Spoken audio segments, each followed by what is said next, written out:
I'm with a very interesting person. His ancestor was the best friend of Muhammad, and he was the first caliph of the entire Muslim world. Is that right, Nasir Siddiki? That is absolutely right, sir. That's quite a genealogy that you have.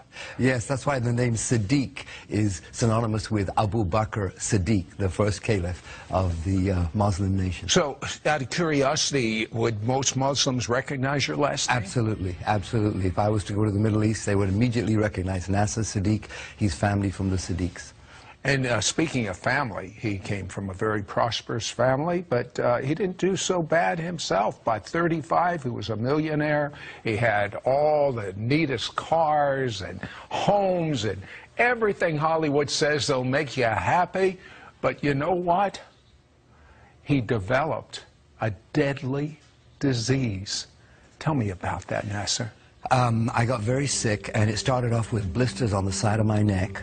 And by the morning, it had grown to blisters half inch in size on the side of my neck. This isn't supposed to happen to you. Everything. No. But of course, you were working about 18 hours a day, so your immune system was down -0. They rushed me to hospital. I had passed out twice that night.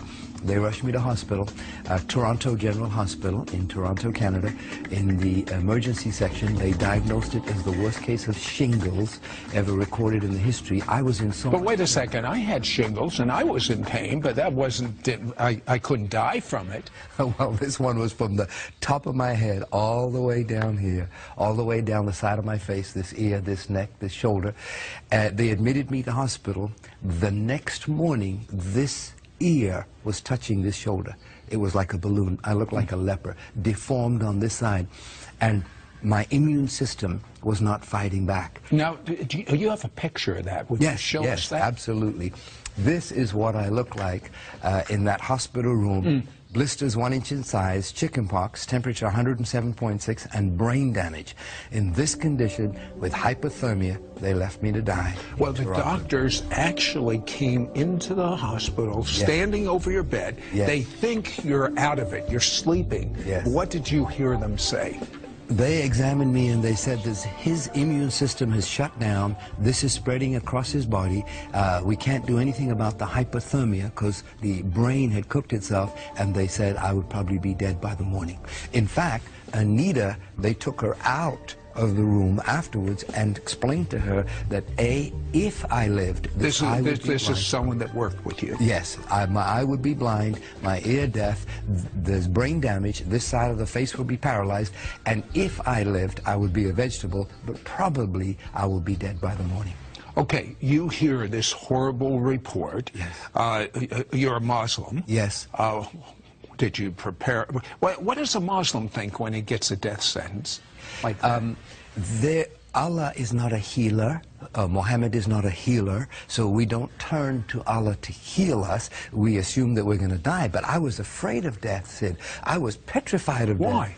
I didn't know what was on the other side, but I was afraid of it. And the very people that I had my faith in, my trust in, were those doctors. And they had just given up. What do you do when the people you got your trust in have given up on you and left you to die? In fear, I cried out. I said, God, if you're real, don't let me die. That's what I cried out. Muhammad didn't come, Allah didn't come, but that night, in that room, there appeared a figure at the end of the bed. And this person... Wait a second. Had you ever seen something supernatural like this before in your entire life? Never. There's your first time? Yes. Okay. Now there's this figure. Yes. And are you scared? What's going on? No, not at all. I wasn't scared at all. In the middle of the night, I see this figure at the end of the bed, and it was the outline of a person with light radiating from them. I couldn't tell you the way the face looked, but all I could see was this outline of a person with light. Now, I knew it was Jesus. These people come to me and they say, but you're a Muslim. Muslims don't know Jesus. Oh, yes, they do. If you read the Quran, Jesus is mentioned many times as a good man, as a healer, as a prophet. Even his birth is mentioned, and that he healed people. But the main thing I understand about Islam, they say God has no son. I mean, exactly look at the mosque when they have it right on top in Jerusalem. That's right. He has no son. Well, this person that appeared said two things. I'm the God of the Christians, and I'm the God of Abraham, Isaac, and Jacob. Wait a second. As a Muslim, isn't it Abraham, Ishmael, and Jacob? That's right. Ishmael was supposed to be the firstborn, right, not Isaac, but that's not what this person said. Abraham, Isaac. So to me, it meant a whole lot. But even more astounding was that the next morning, the same doctors walked in and they said, we don't understand what's happened. It is a miracle. It has gone into remission. Instead of spreading, they are starting to decrease. Now, when they said that to you, what did you think? I said, look, I don't know what to tell you, but there was a person. You told them? Oh, they're going to put you in a mental ward. I told them there was Jesus here and he healed me. And a Muslim saying that, they're going to put him away. They didn't believe me. And that became a test case in the city of Toronto. Why is this man alive? In fact, they said it's gone into remission so much, you can go home now. And I said, no, I don't want to go home. That was my security. That little room was my security. You wanted that man to come back? Yes, absolutely. They released me the next day. Now, the problem was that even though it had gone into remission, my head still looked deformed. Right. And so when I would walk down the street, people would cross over the other side. They didn't know what was wrong with me. But what did you do with this man saying, I am the God of Abraham, Isaac, and Jacob? Well, Isaac! I know. Yes, sir. It's like, wait a minute, this doesn't make any sense. Is this Jesus that appeared in my room, is he a prophet, the way the Muslims had taught me all my life, or is he the Son of God? Hold that thought. Let's find out how God supernaturally shows Nasir that he's the Son of God.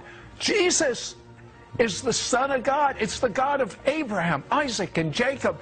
Don't go away. This is amazing.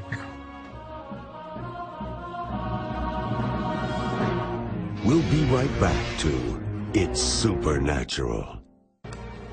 Hello, Sid Roth here with Nasir Siddiki, and Nasir is a Muslim.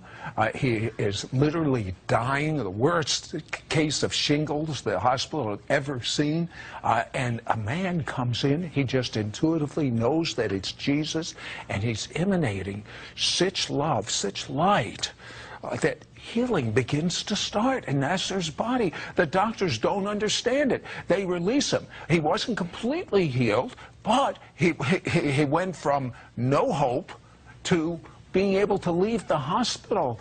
But he had a problem because this man that visited him, Jesus, said, I am the God of Abraham, Isaac, and Jacob. And if he knew one thing, he knew God has no son. But that's what he said. Exactly so what did you do about that? I had that burning question. Is Jesus really the Son of God? And I got home that day, the day I was released from the hospital. The next morning I wake up at 6 o'clock. I don't know why I woke up at 6, turned on the television. There were two men just like here talking about that very question. And on the screen it says, is Jesus the Son of God?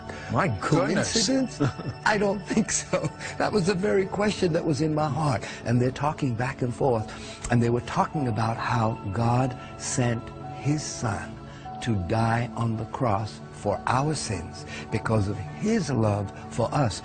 Now, as a Muslim, what did this mean to you? It's so strange. Well, as a Muslim, I was taught all my life that to know that you're going to heaven, your good works have to exceed your bad works. And it's only through works. The only exception of that in Islam is called jihad. Jihad is when you die for your cause. You die for your God. And here I'm hearing these two men talk about not dying for your God, but your God dying for you. I'd never experienced that kind of love in my life. And I said, could this be true? Could it be true that God, the Father, sent Jesus, the Son, to pay the price for my sins, for everything that I've done wrong.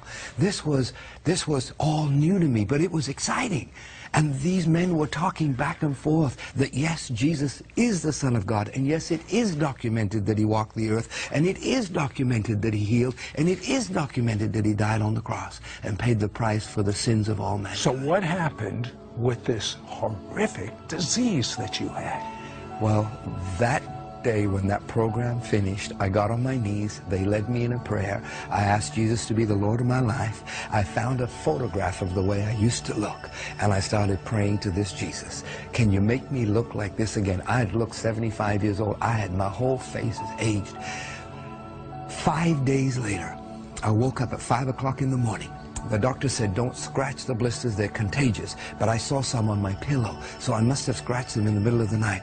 I got out of bed, stood under the shower, said for an hour and a half, every single blister from the top of my head, my face, my ear, my neck, my shoulder, fell. And the skin was red like raw meat. And the doctor said I would have white blotches, but as you can see, there's no blotches.